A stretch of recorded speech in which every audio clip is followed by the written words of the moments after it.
Ako po ang kapatid ng Maria Bernadette M. Tulio mula po sa lokal ng Tarlac City, Tarlac, Distrito Ecclesiastical ng Tarlac City. Ako po ay kasalukuyang may tungkuling diakonesa po. Ako po ay nakatapos po ng second year degree ng college po, BSHRM po. Kasalukuyang hanap buhay po ng aming family po ay sa scrap po kami. Ako po ay bininyagan po ako sa Katoliko po. Bilang Katoliko po, lagi po kaming nagsisimba tuwing linggo. Po. Ang naaalala ko po nun isang beses po kami sa isang linggo po nagsisimba. Tapos nagsisimba rin po kami sa Quiapo, ganyan po. Tapos sumasama po kami sa mga Flores de Mayo, mga pabasa po. Ang pagkakaunawa ko po kasi sa relihiyon namin noon ay yung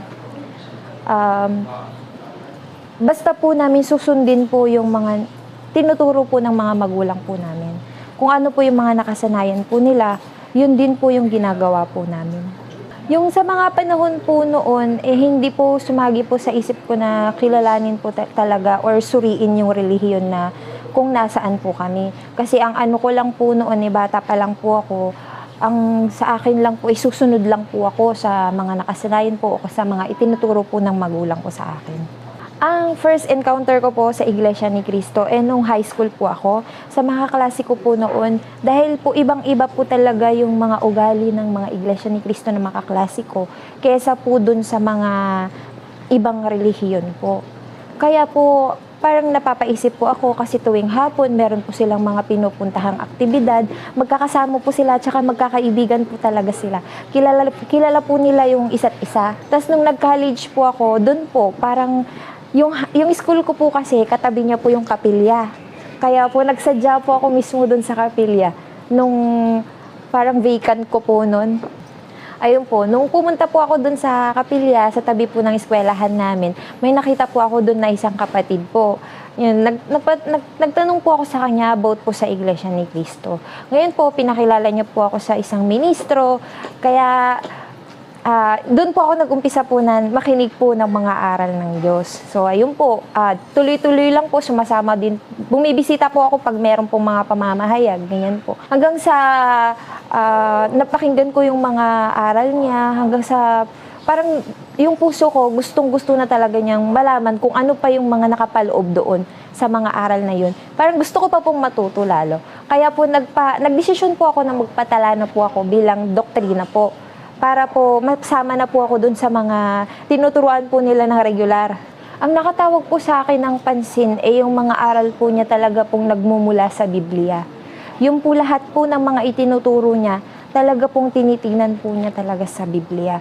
Lahat po ng tatanungin ko, ang kasagutan po niya, lahat po nasa Biblia. Yun po yung talagang parang nag-ano po sa akin, nag-udyok na parang ito na yata talaga yung totoo.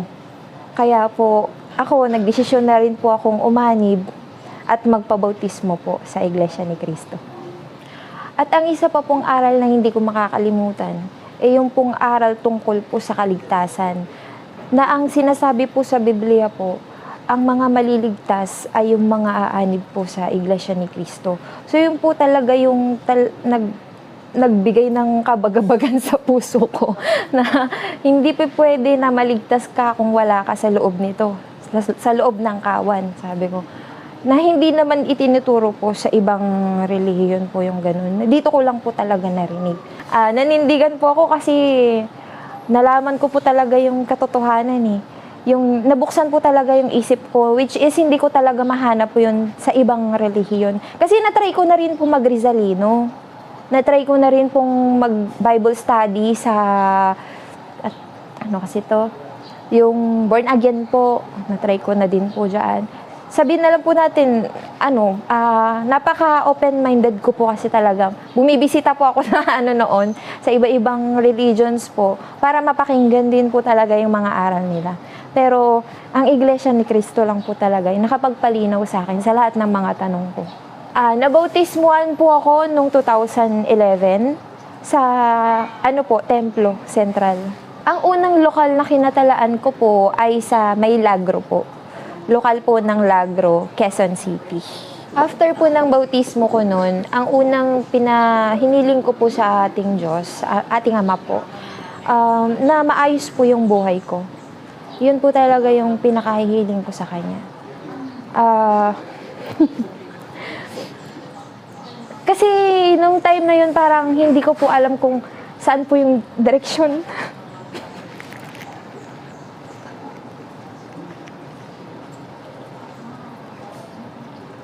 Talagang sobrang pasalamat ko po dahil po na naging Iglesia ni Cristo ako.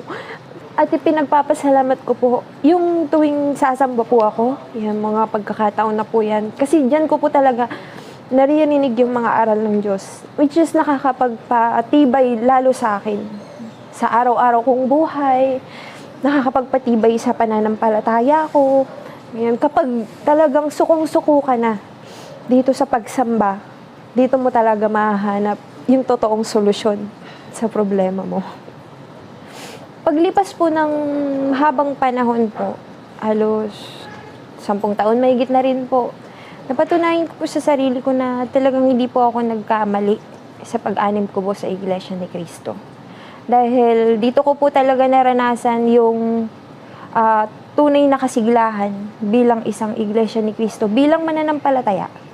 Dito ko po naranasan yung pagiging payapa, pagkakaroon ng kapayapaan sa buhay. At higit sa lahat, ayan, simula po nang nagkaroon din po kami ng tungkulin, talagang ramdam na ramdam ko po yung kaginhawaan at kapayapaan po sa pamilya namin. Kaya may ipapangako ko po sa Panginoon Diyos na patuloy po akong maglilingkod sa Kanya at magiging tapat po